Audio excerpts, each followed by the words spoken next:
Salut tout le monde, c'est Luc de chez Blefari, j'espère que vous allez tous très bien les amis. Pour ma part la forme comme d'habitude. Aujourd'hui on se retrouve pour une nouvelle vidéo et aujourd'hui nous allons parler d'une transformation assez incroyable. Quelque chose qu'il faut observer et que je peux me permettre de vous montrer car j'en ai actuellement. C'est tout simplement la transformation du tétard à la grenouille. Entre le tétard et la grenouille il y a plein de choses qui changent. La manière dont il mange, la manière dont il respire, les couleurs. Ensuite la grenouille va commencer à croacher, donc c'est-à-dire à faire croix que le tétard ne peut pas le faire, mais plein de choses, je veux dire il y a vraiment plein de choses à pouvoir observer, les pattes qui sortent, la perte de la queue, le moment où le tétard sort de l'eau, il y a plein de choses qu'il y a à voir, plein de choses qu'il y a à apprendre et donc aujourd'hui je peux me permettre de vous montrer toute l'évolution car j'ai des tétards qui n'ont pas toutes les pattes dehors, j'ai des tétards avec toutes les pattes dehors, mais j'ai également les grenouilles, donc je vais vraiment pouvoir vous montrer les différents stades, on va dire, de la transformation, je dis bien, afin de pouvoir vous montrer, vous donner des petits renseignements, les changements qu'il y a. Alors on va pas pouvoir parler en nombre de jours, parce qu'en fonction de chaque individu, ça va varier. C'est quelque chose qui varie avec le temps en fait, hein. Donc on va vraiment voir tout ça de A à Z, mais au lieu de continuer à discuter, ce que je vous propose, c'est de directement aller y jeter un œil. Allez, c'est parti! Donc voilà les amis, là vous voyez une dendrobate, donc c'est une grenouille qui est très colorée. Comme vous le savez, les grenouilles n'ont plus de queue, ils ont bien les pattes avant, les pattes arrière et peuvent croicher, donc je vais faire gaffe parce qu'elle va sûrement sauter. Donc contrairement aux tétards, les tétards vivent dans l'eau, eux ils peuvent respirer sous l'eau, la grenouille ne peut pas. En fait le tétard à la base il a des branchies. Donc là maintenant vous allez voir qu'ils sont trop grands, ils en ont plus, mais à la base ils en ont. Et ensuite ils les perdent et ils ont des poumons pour respirer hors de l'eau. Donc la grenouille peut aller dans l'eau mais ne peut pas respirer forcément sous l'eau. Globalement c'est ça. Donc là je vais vous montrer la différence pour que vous puissiez voir qu'au final c'est une transformation vraiment énorme. Et là on est en plein milieu de la transformation avec les tétards. Donc je vais remettre la grenouille dans sa petite boîte en attendant. Vous allez la revoir après, vous allez voir. Donc là, ce que j'ai fait, c'est que j'ai préparé des box d'eau avec très peu d'eau. Parce qu'en fait, les tétards, une fois qu'ils grandissent, ils peuvent très facilement se noyer. Comme je l'ai dit, ils n'ont plus de branchies pour respirer sous l'eau, ce qui fait qu'ils ont des poumons. Et nous aussi, on a des poumons. Si on nous met la tête sous l'eau, on meurt. Enfin, si on la met trop longtemps. Donc eux, c'est pareil, il faut qu'ils puissent avoir accès hors de l'eau. Donc là maintenant ce que je vais faire c'est que je vais vous les montrer. Donc comme j'ai fait la dernière fois, je vais vider l'eau parce que le but c'est de pouvoir les attraper. Alors il n'y a pas énormément à vider et je vais pouvoir vous les montrer. Donc là je suis en train d'essayer de l'attraper. Voilà. Donc là maintenant il bouge beaucoup plus hors de l'eau qu'avant. Donc je vais le mettre dans l'eau claire et je vais essayer de vous le montrer d'un peu plus près. Donc là je vais le mettre ici. Normalement je vais pouvoir faire un petit focus assez sympa. Voilà. Donc là en fait ce que vous voyez la queue donc qu'il y a derrière, la queue du tétard encore. Donc ça il ne la perd pas tout de suite, il la perdra quasiment au moment où il sortira de l'eau. Là vous voyez qu'il a développé les pattes arrière le tétard, mais vous voyez qu'il n'a pas forcément encore développé les pattes avant. Donc les pattes postérieures, pattes antérieures. Donc il a développé les pattes arrière, il a déjà une tête un peu de tétard, il est déjà bien gros, une tête un peu de grenouille pardon. Donc là lui il a encore un peu de développement à faire dans l'eau. Mais on lui met beaucoup moins d'eau, d'accord? On lui met beaucoup moins d'eau, voilà je vais me mettre là, ça va être mieux pour vous. On lui met beaucoup moins d'eau pour qu'il puisse bien respirer. Donc là on est en plein milieu d'une transformation et on est à une des phases où en fait il prépare le fait qu'il va sortir les pattes avant, mais il ne l'a pas encore fait. Il a déjà fait les pattes arrière. La dernière fois dans la vidéo je vous avais montré le début des pattes arrière. Là aujourd'hui je vous montre le début des pattes avant. Et je vais également vous montrer les pattes avant pour certains. Donc celui-là ne l'a pas encore fait. Mais maintenant par exemple, je vais vous montrer celui-ci qui lui déjà ressemble beaucoup plus à une grenouille. Hop, alors je vais l'attraper, laissez-moi juste 2 petites secondes. Hop, je vais le mettre dans un box d'eau. On ne peut pas faire comme on veut, hein, c'est des animaux. Donc je prends toujours en priorité le bien de l'animal. Donc là vous allez voir que au final il a déjà les pattes avant. Donc pareil il a la queue. Oui c'est ça. Donc là pareil il a la queue hein, comme l'autre, comme la base du tétard. Ça il l'a pas encore perdu. Au niveau de sa patte avant droit, alors c'est assez galère à vous montrer parce que il bouge hein. Au niveau de sa patte avant droit il n'a pas encore perdu. Il n'a pas encore la patte. Par contre la patte avant gauche il l'a déjà. Donc c'est assez galère de vous montrer ça en caméra, mais en fait c'est réellement le cas. Donc là, vous êtes encore au stade juste après où il a qu'une seule patte dehors. Donc j'essaie de vous montrer. Voilà, donc là, le côté que vous voyez, il n'a pas de patte. Hop, et je vais essayer de vous montrer l'autre côté où il a en fait le début de la patte. Donc je sais que là, c'est galère à vous montrer. Après, c'est des animaux, hein. C'est pas comme si je vous montrais des images, voilà. Donc là, c'est vraiment, je pense que c'est mieux de le voir réellement plutôt que de le voir en image. Donc là, vous avez encore un autre stade et je vais essayer de vous montrer le stade encore après, mais je suis pas sûr que j'en ai. Où en fait il a déjà sorti les deux pattes, non. Donc là tout c'est là que j'ai. Donc là vous êtes en plein milieu de la transformation. Là la majorité ils ont une patte dehors, pardon. Donc là celui-ci n'a pas de patte avant dehors. Et celui-ci là a déjà les pattes avant.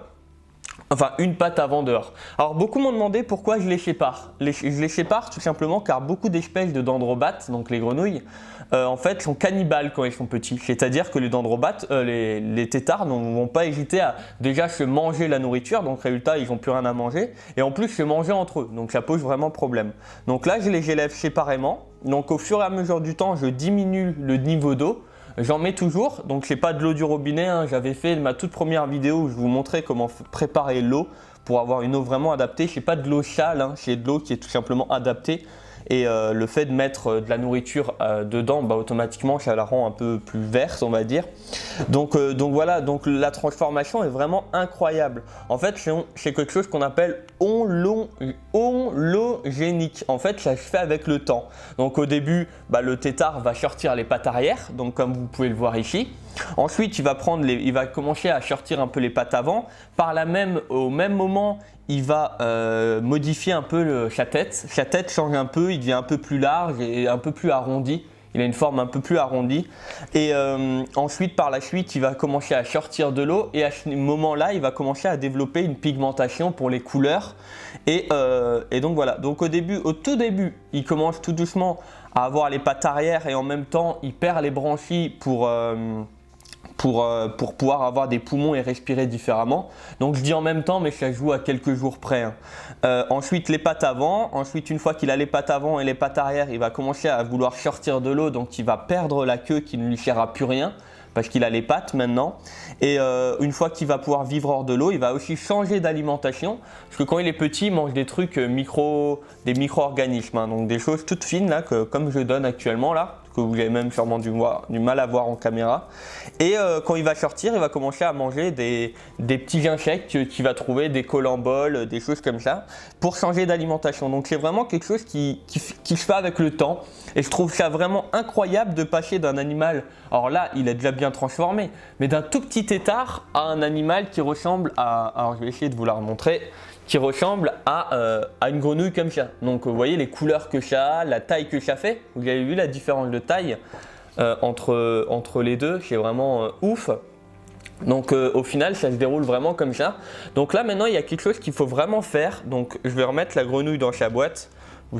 Dans sa boîte, je sais pas sa boîte où elle vit, hein, vous le savez très bien, vous avez déjà vu les terrariums. Donc en fait ce que je vais faire c'est que là il faut vraiment faire quelque chose de très attention. Si un jour vous en avez chez vous des grenouilles, vous ne faites pas avoir par ça parce que j'ai beaucoup d'amis qui se sont déjà fait avoir. En fait, vous prenez une boîte. Alors, je vais essayer d'enlever le gros zoom. Voilà, vous prenez une boîte toute simple. Donc là, il y a la grenouille en plein milieu parce que automatiquement, je l'ai mise là pour la vidéo. Je vais la remettre dans son terrarium juste après. Et les boîtes avec les grenouilles, enfin les têtards, vous la mettez dedans. Voilà, vous les mettez dedans. Comme ça, donc vous les mettez tous un par un. Les autres ils sont pas encore nettoyés, donc je vais les laisser en dehors de l'eau. Donc là vous voyez la grenouille qui est en train d'escalader. Ce qu'il faut savoir c'est que le tétard, quand il va sortir de l'eau, au début il ne pourra pas escalader comme une grenouille adulte comme elle par exemple. Hop, elle a sauté dans l'eau d'ailleurs. Donc au fond vous mettez un tout petit peu d'eau, mais quand je vous dis un tout petit peu c'est genre, vous voyez là il n'y en a même pas. Et là il y en a. Ce qui fait qu'au final les grenouilles un jour là, vous n'allez pas voir venir, en une nuit elles vont pouvoir sortir. Du coup elles vont sortir, là au-dessus vous mettez un grillage pour pas qu'elles puissent s'évader, on ne sait jamais. Et en fait le problème c'est que si vous ne les mettez pas dans une boîte avec une fermeture, vos grenouilles du jour au lendemain vont sortir, elles vont se balader chez vous, par terre, tout ça. Et au début une nuit, pour un animal qui vient de sortir de l'eau, une nuit sans être dans l'humidité, c'est-à-dire si elle se promène par terre chez vous ou derrière un meuble, elle sera morte. Ce qui fait que vous les aurez élevées pendant des semaines, voire des mois, et au final elles mourront parce que à cause d'une erreur toute bête, la grenouille elle fait sa petite life là, voilà. À cause d'une erreur toute bête parce qu'elle se sera tout simplement évadée de sa petite boîte. Faut pas les mettre dans un trop grand milieu parce qu'après c'est pas forcément ce qu'il y a de mieux, vaut mieux les maintenir dans des milieux un peu plus petits et bien adaptés. Donc voilà les amis, bah écoutez, moi ce que je vais faire c'est que là en attendant je vais finir le nettoyage des derniers parce que bah il y en a encore 4. Au total, il y en a donc 6. Et ben moi, ce que je vous propose pour le nettoyage, vous avez déjà vu dans une ancienne vidéo comment je faisais. Donc je ne vais pas vous remontrer la même chose. Si jamais vous êtes intéressé pour voir comment ça se déroule, je vous mettrai une petite fiche en haut à droite de la vidéo. C'est en haut à droite, je crois, hein, de la vidéo. Vous avez juste à cliquer dessus. Et en attendant, ben moi, je vous retrouve tout de suite pour la fin de la vidéo. Allez, à tout de suite, les amis. Et ben voilà, les amis. J'espère vraiment que ça vous aura plu. Voilà, c'est des choses qu'on a tous déjà vécu quand on était gamin. Le fait d'aller voir les têtards au bord de l'eau. Des fois, moi ça m'arrivait, moi le premier, hein, prendre des têtards, les emmener à la maison afin d'essayer de les faire grandir. Enfin voilà, moi maintenant je peux me permettre de le faire avec des espèces qui viennent pas forcément de France et dont auxquelles j'ai le droit de le faire. Donc c'est pour ça que je vous en fais profiter. Et donc comme dans chaque vidéo, je réponds à une de vos questions. Donc si vous aussi vous avez une question ou quelque chose à me dire, merci pour le téléphone. Si vous aussi vous avez quelque chose à me dire, n'hésitez pas à mettre un commentaire. Voilà, donc là j'avais une question de Clash. Donc Clash qui m'a déjà donné un beau compliment, donc merci beaucoup à toi. Et ensuite qui m'a demandé si les petits geckos à crête seront disponibles à la vente. Alors comme vous le savez pour certains, j'ai eu des bébés geckos à crête. Alors tous mes animaux, les petits que j'ai, une grande partie du moins, seront disponibles à la vente, mais pas tout de suite. Les animaux, j'attends d'abord qu'ils soient très bien démarrés, qu'ils mangent correctement, qu'ils ont déjà bien grandi. Mon but, c'est pas de me faire de l'argent avec, hein, j'en ai strictement rien à péter. Mon but, c'est surtout que les animaux soient bien et aillent chez des gens qui s'en occupent correctement. Je préfère les garder ici plutôt que de les vendre à quelqu'un qui au final les aura et va faire n'importe quoi avec. Donc ne vous inquiétez pas, quand certaines bêtes sont disponibles, je vous tiens au courant de toute façon en vidéo ou via Twitter. D'ailleurs, si vous ne m'avez pas sur Twitter, vous avez juste à cliquer en haut sur la petite fiche et vous pouvez me rejoindre.